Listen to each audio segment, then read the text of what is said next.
Inihingi ko po ng kooperasyon ng estasyon. Si Jesus ay namatay sa krus.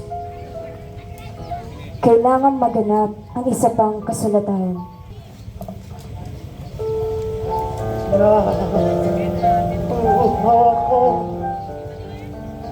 May sisidla naman doon na puno ng maasim na alak. Binabara nila ito ng espongha at ikinabit sa isang sibat na siyang idiniit sa kanyang mga labi. Mula tanghali ay nagsimula ng dumilim ang kalangitan. Gaw sa Jesus. Eli! Eli! Tama! Tumaktani! Na ang kahulugan, Diyos ko, bakit mo ko pinabayaan? Nang marinig ito ng ilan sa mga naroroon, kanilang sinabi,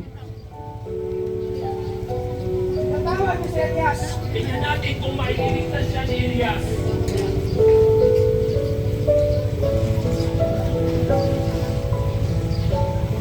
Naganap ka!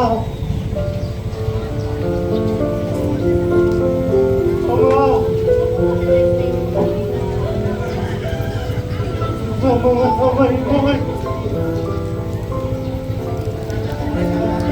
pinakabilin ko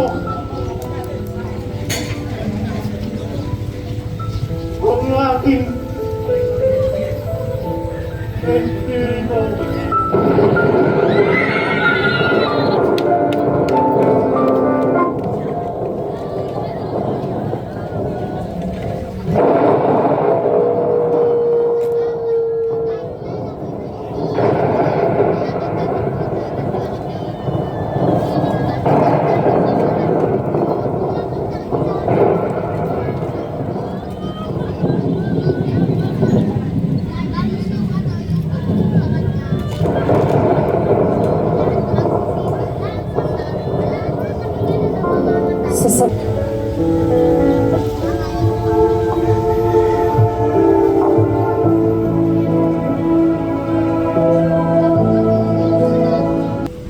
Ang ika-12 istasyon ng krus, ang pagkamatay sa krus ni Jesus. Sila samba ka namin o Kristo ang pinupuri, sapagkat